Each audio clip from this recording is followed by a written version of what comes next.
우리나라 한국 전쟁 당시에 어느 이제 이 선교사 부부가 사역을 하다가 강원도 어느 이제 전쟁이 일어나가지고 강원도 어느 지역에서 이제 이 피난을 가는데 그 산골짜기 그 차량이 지나가는 다리미인데 애기 울음소리가 들리는 거예요. 애기 울음소리. 그 추운 겨울 날씨 그거. 그래서 이제 선교사 부부가 이제 걸음 피난을 가다가 애기 울음소리가 나는 이제 그 곳으로 이제 타서 다가갔어요.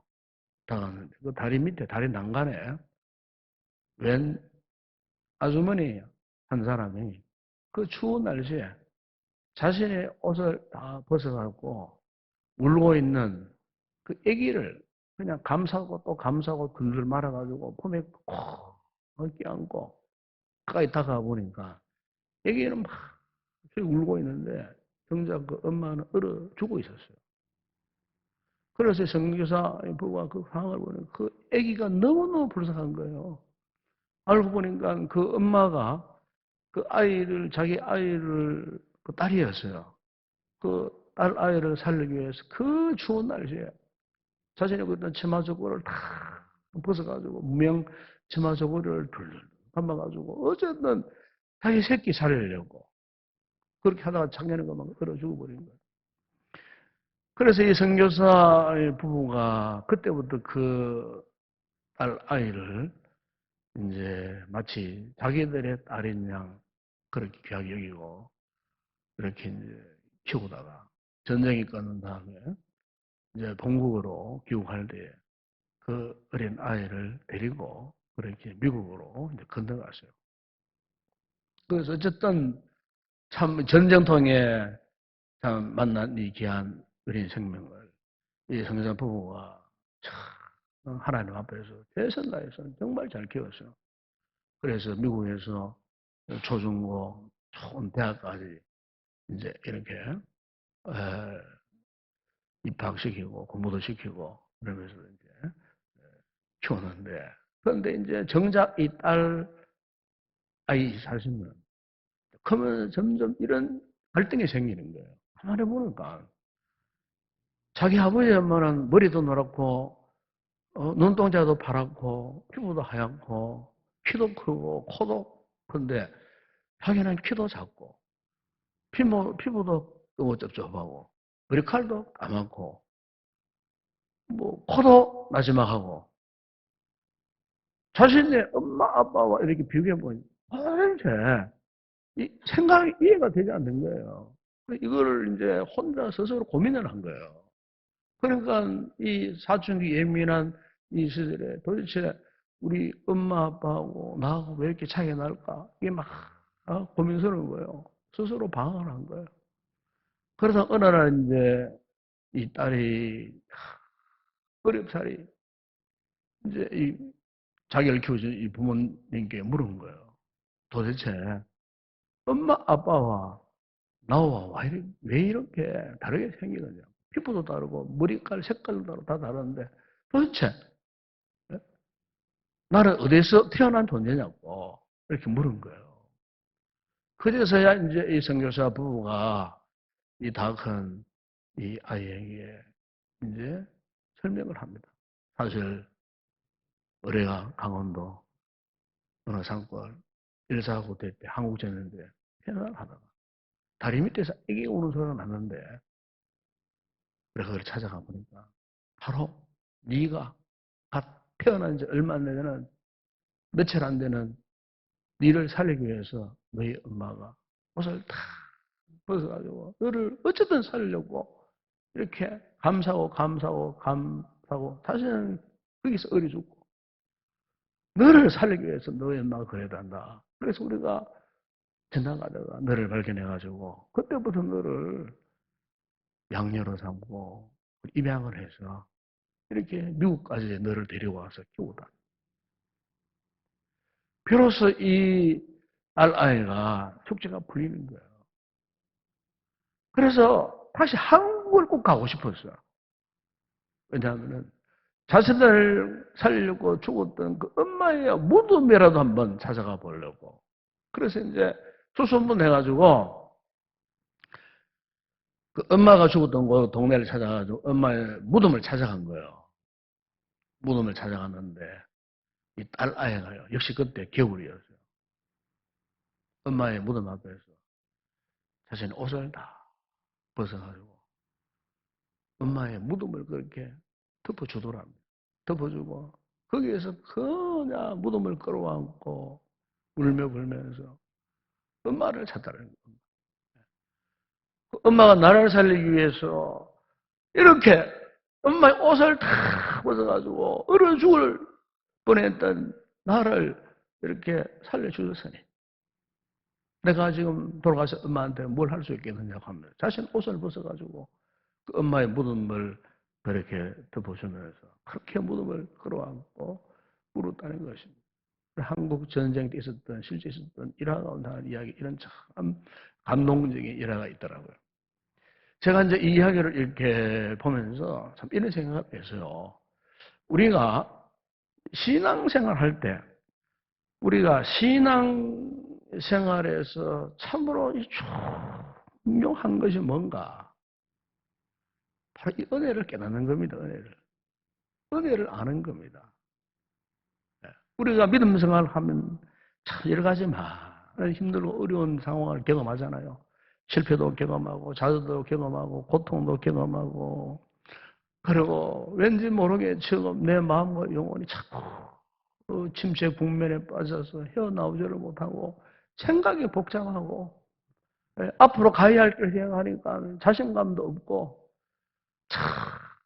가정으로 돌아보면 가족 가운데 아픈 사람이 있고 어려운 사람이 있고 당장 먹을 거 고생 걱정해야 되고 당장 아이들의 앞날을 또 이렇게 염려해야 되고 뭐 등등 뭐 얽히고 설키고 막 여러 가지 복잡한 이런 참 우리 힘으로 감당할 수 없는 이런 상황을 만났을 때에 우리는 처절한 자신의 부족함을 경험하게 돼요.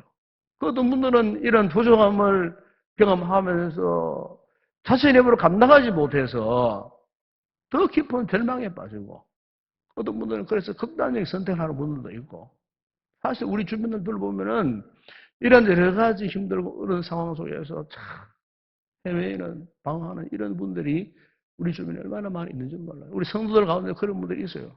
네. 여러분 우리가 이런 상황 속에서 정말 중요한 게 무엇일까? 바로 은혜를 아는 거예요. 은혜. 주님의 은혜를 깨닫는 거예요. 하나님의 은혜를 깨닫는 거예요. 이게 우리의 힘이 되고 은혜를 깨닫게 되면은 이것이 우리의 삶을 살아가야 할 중요한 근거가 되고 이 은혜를 경험해야 우리의 삶의 목적과 방향이 분명히 설정되는 겁니다.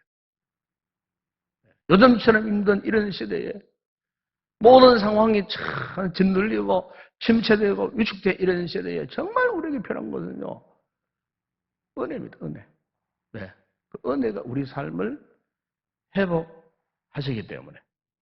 그래서 우리는 절대적으로 이 은혜를 사모하고 이 은혜를 갈망해야 한다는 것입니다. 여러분 오늘 본에 나오는 이 사도 바울은 그 누구보다도 참 은혜를 고백했던 사람이에요. 그의 편지 보세요. 그의 편지 서두 말미에 보세요. 항상 사도 바울은 우리 주 예수 그리스도의 은혜가 너희에게 있을지어다. 항상 주의 은혜로 사도된 나 바울 뭐 이런 식으로 사도 바울의 편지 초두의 말미에 아니요 중간중간 여러분 잘 아시는 고린도전서 15장 10절에 보면 이런 고백을 하지 않습니까? 사도 바울이 나의 나 된 것은 하나님의 은혜로 된 것이니 그렇죠?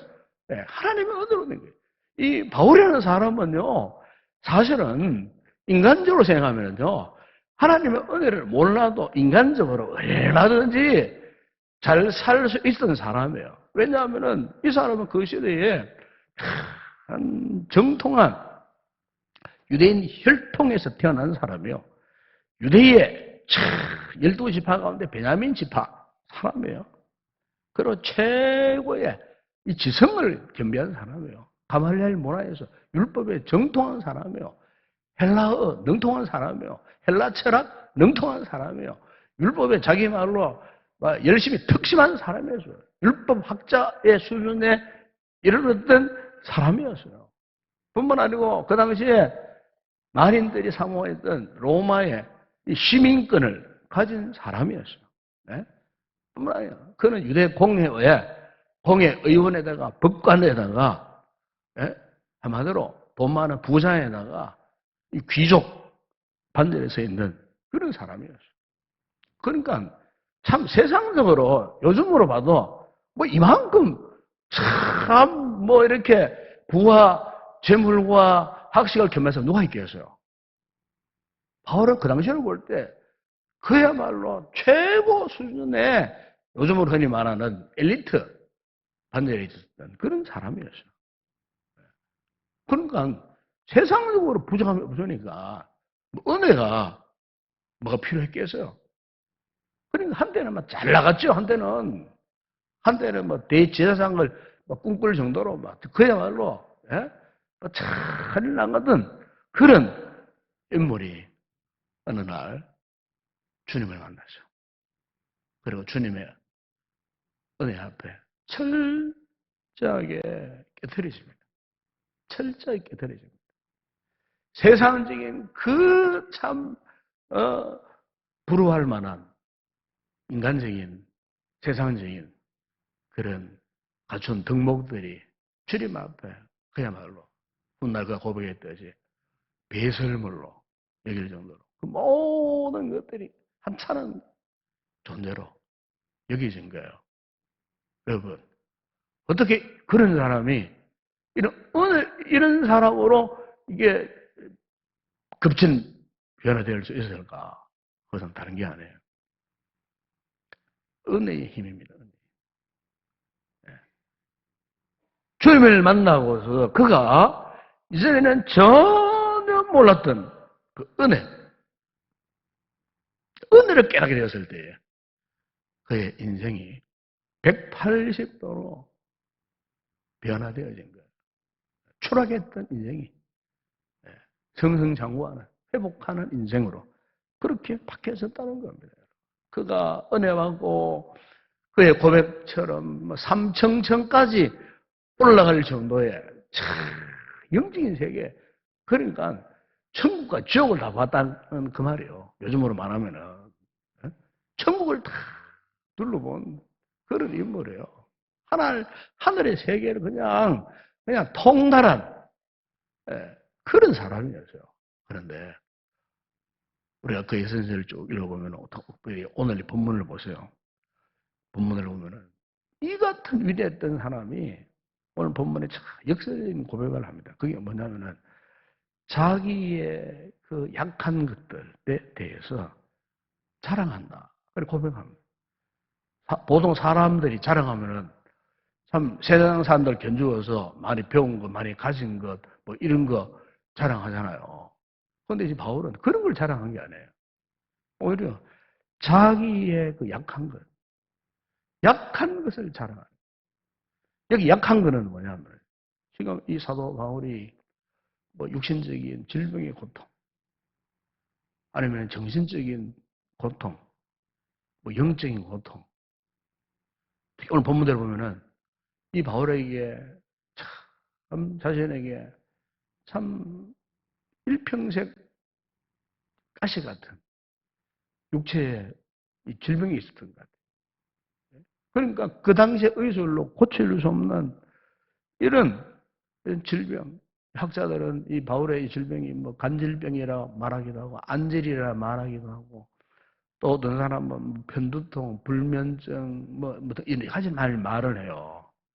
그러나 이제 분명한 사실은 그 당시 의술로는 고칠 수 없는 요즘으로 말하면 불치병이에요. 병원에 가도 뭐 다른 어떤 병세가 없어요. 분명히 머리는 아프고 잠도 오지 않고 막 그냥 막 사람 미칠 것 같은데도 병원에 가보면 뭐 아무 이상 없는 그런 병. 하마 사도 바울이 이런 고칠 수 없는 이런 이 불치병, 이 불치병을 앓고 있었다는 거예요. 이것을 오늘 본문에서 그는 자기의 약한 것이라고 그렇게 이야기를 합니다. 그런데 더 놀라운 것은 바로 그것을 자랑한다는 거예요. 자랑하고 있다는 거예요. 제가 지난 주간에 새벽 기도 때 그런 이야기를 했습니다만, 지금은 돌아가셨습니다만, 고 화용주 목사님, 서울 오늘의 교회 목사님이, 그분이 2011년도 돌아가셨거든요.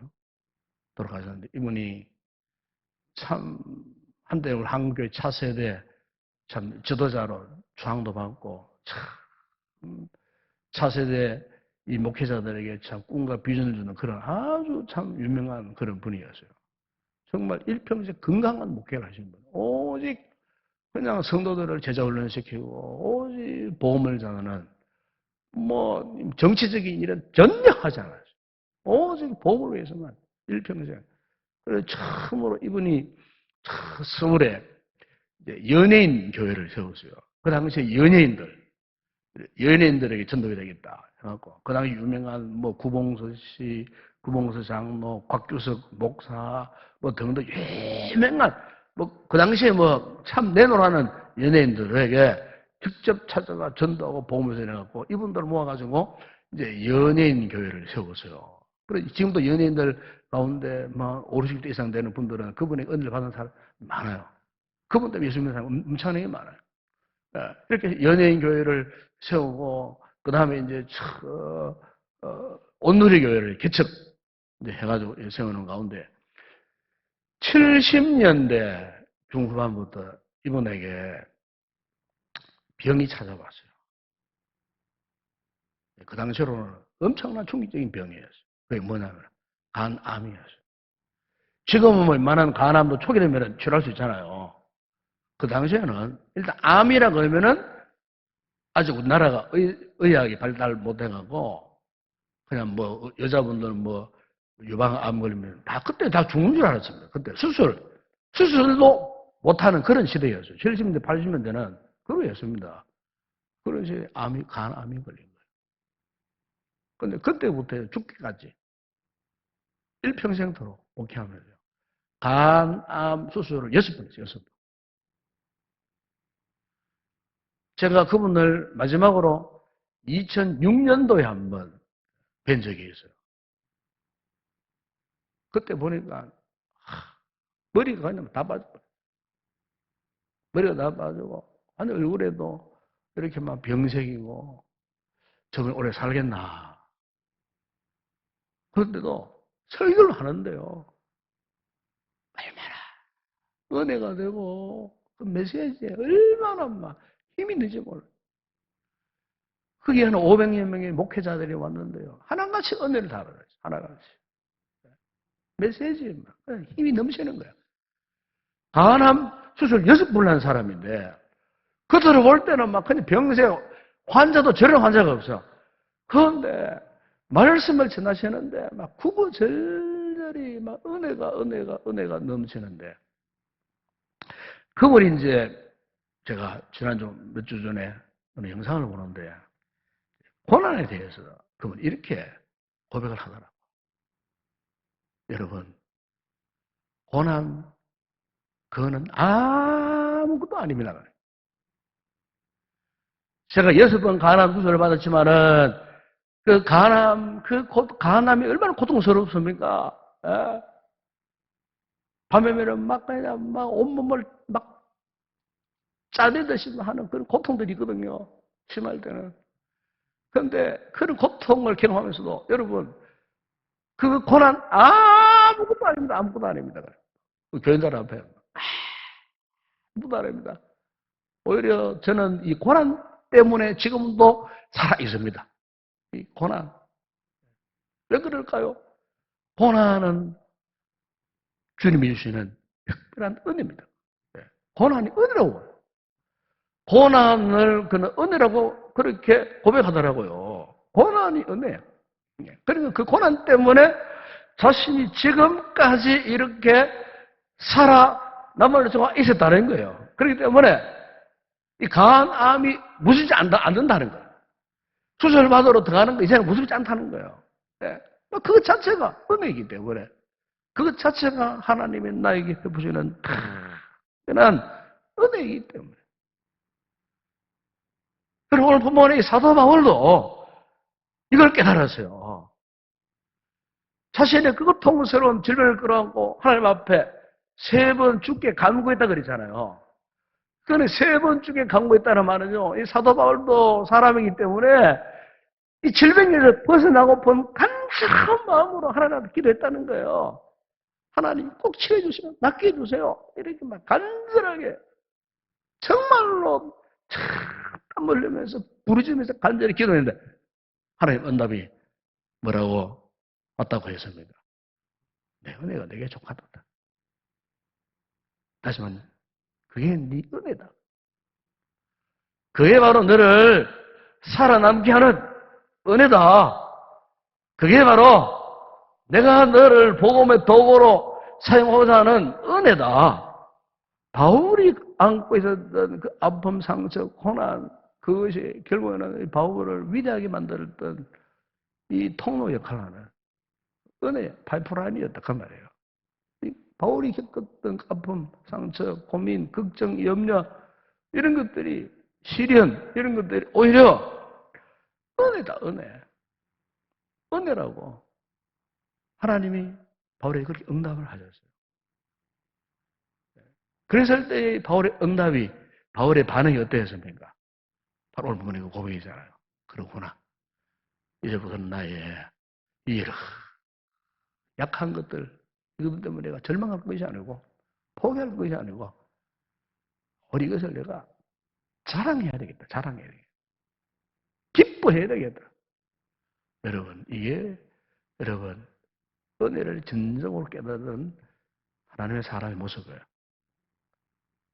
오늘 저 여러분에도 이 같은 은혜의 깨달음이 꼭 있기를 바랍니다. 아니, 우리가 이런 은혜가 회복이 되어져야 돼요. 그래야 우리의 삶에 은혜의 능력이 나타나요. 역동적인 삶을 살아가는 거예요. 여러분 잘 아시겠지만 일본의 유명한 기독교 작가 가운데 묘라야코라고 하는 예루 작가가 있습니다. 제가 신학생, 초년생 때 이분이 쓴 책 가운데 여러 권이 있는데 그 가운데 빙점이라는 책도 읽어봤고 그 다음에 길은 여기에라는 유명한 책이 있어요. 길은 여기에라는 유명한 책도 있고 그 다음에 이 질그릇새도라는 책이 있어요. 유명한 그 책입니다. 그 책 읽어보면은 정말 야 이분이 이런 상황에서 어떻게 이런 주옥 같은 주님의 그 은혜에 대한 고백이 나올 수 있었을까? 사람이 그렇더라고요. 사람이 건강하고요. 잘 살아보세요. 편해질 대로 편해보세요. 그러면 이상합니다. 은혜 원은 상관없는 삶을 살아요. 사람이 잘 살면은 그게 하나님 은혜인 줄 알고 보인 줄 알고 그렇게 더 하나님을 의존하고 살아야 될 텐데 대부분 안 그래요. 잘 살아보세요. 건강해보세요. 그러면 은혜를 몰라요. 은혜를 정작 알아야 할 사람이 은혜를 모른다니까요. 은혜와 점점 거리가 멀어져 버려요. 예. 그런데 역설적으로 정말 가난하고 못 살고 힘들고 고통스럽고 몸에 그야말로 종합병원이 할 정도의 뭐 온갖 몸의 질병 다 안고 있어. 그런데 그런 분들은 뭐세요? 그런 분들은요, 참 하나님을 알되 진실로 알고요. 하나님을 믿되 신실하게 믿어요. 그리고 그분들이 기도를 한번 들어보세요. 기도가 막 간절하고 막 기도 그 아무것도 아닌 문장 같은데도 그 기도 그 간단한 그 문장 반복되는 그 문장을 이렇게 들어보면요 거기에 막거나 은혜가 넘쳐요. 은혜가 넘쳐요. 그 기도 듣는 사람의 심령을 막 뜨겁게 만들어요. 네. 그런 사람 배운 것도 없어요. 무식해요. 그런데 한 가지 분명한 사실이 있어요. 주님의 은혜를 체험한 거예요. 어떤 상황에서. 가장 힘들고 어려운 상황 속에. 이 뮤라 에코라는 이 귀참 이 척추결핵으로 시작해가지고 몸에 암까지 왔어요. 여러 가지 암들이 왔어요. 그러니까 이분은요, 알아보지 않은 질병이 없을 정도예요. 알아보지 않은 질병. 그 질병의 고통, 무서운 고통, 그 무서운 질병 때문에 훗날에 그가 고백을 합니다. 내가 오늘 이런 아름다우신 고백을 하게 된 것은 나의 약함 때문에 기도했기 때문이고, 나의 약함 때문에 기적을 믿을 수밖에 없었고, 약함 이것 때문에 하나님의 거룩한 보좌 앞으로 나아갈 수밖에 없었고, 나의 이 아픔, 약함 때문에 하나님을 바라보는 거룩한 눈이 열렸고, 나의 이 처절한 아픔 때문에 참 인간이 될 수 있었다. 그런 고백을 했어요. 여러분, 이게 은혜가 아니겠어요? 오늘의 성도들이요, 오늘 바울의 모습이나 요라야고의 이 같은 이야기를 들으면서 여러분, 오늘 우리에게 있어서 참 중요한 것은 은혜를 하는 겁니다. 그리고 우리가 그 은혜 앞에 이 반응을 해야 됩니다. 이게 정말 중요한 겁니다. 여러분, 우리가 요한복음 9장에 보게 되면 거기에 남에서부터 앞을 보시면 맹인이 있었어요. 예수님이 길을 가시다가 그 맹인을 본 거예요. 불현듯 주님께서 침을 땅에 뱉어서 흙을 이렇게 비벼가지고 그 이제 남에서부터 맹인된 사람의 눈에 발라주면서 말씀하셨어요. 실로암 못에 가서 씻어라. 그랬어요. 그런데 보통 사람 같으면요, 이 사람 왜 이러나? 더럽게 침을 발라가지고 흙을 미기가지고 눈에 바른다. 이렇게 막, 오히려 더 참 불평할 것이고, 이렇게 막 지탄했을 것인데, 그런데 이 맹인이, 보세요. 순순히 순종을 합니다, 순종. 순종을 합니다. 그리고 오리길에 되는 거기도 신랑 스스로가 가가지고요, 씻습니다. 씻을 때 기적이 일어나잖아요. 눈을 뜹니다, 눈을. 여러분, 이게 뭐냐면 우리가 은혜를 알고 은혜에 반응해서 은혜가 이루는 그 역사의 한 과정을 이야기하는 거예요. 그럼 오늘 저와 여러분이 우리가 한 2, 3개월 동안 참 알게 모르게 영적으로 막 침체되고 막 힘들고 답답하고 어렵고 괴롭고 뭐 전염병이 무성하고 막 기도하러도 못 나오고 예배드리도 못 나오고 막 이래 하다 보니까 이게 이제 한두 주 동안은 막 그저 은혜를 삼아 갈급해 한다가 한 2달, 3달쯤 되니까 이제는 우리 자신도 모르게 그냥 무력감에 빠져봐. 무력감. 이게 참 지금 우리 한국 교회가 전반적으로 지금 이런 상태에 빠져 있습니다. 지금. 요즘 영적인 생태계를 빨리 복원해야 된다. 이런 말들을 많이 합니다. 생태계. 교회의 생태계가 지금 이 상태로 가면은 코로나 이후의 교회 생태계가 이전에 코로나 이전에 교회 형태로 회복이 불가능하게 된다 그래요. 지금 굉장히 중요한 시점이 있다는 거예요. 중요한 시점에 빨리 열심을 내지 못하고 영적인 회복을 못하면은 이 침체된 이 같은 모습이 이제는 완전히 우리의 삶에 토착화되어 갖고 앞으로 한국 교회가 코로나 이후 이제 코로나가 떠나가도 여전히 그 옛날의 열정적인 모습, 막 기도하기 애쓰고 예배에 집중하는 그 모습이 회복 불가능한 상태에 빠진다는 거예요. 여러분 그렇잖아요. 우리 몸에 들은 질병도 이게요. 하찮은 감기도 빨리 약 먹고 나아야 되는데 뭐 감기를 그냥 뭐 이렇게 한 달에 내버려둬 보세요. 그럼 뭐 감기가 만병을 가져오는 거예요. 그 감기 때문에 큰 병이 들어옵니다. 여기는 그 감기 때문에 나중에는 폐혈증이 걸리고 죽는 거예요, 그게.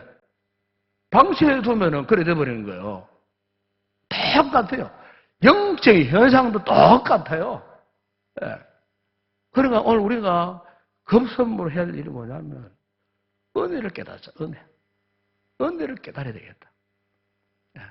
그 제가 앞으로 한 5월달, 한 달 동안은 우리를 회복해 하시는 그 은혜에 대한 메시지를 내가 지금 오늘로 오후에 나와가지고 묵상하고 준비를 했습니다만.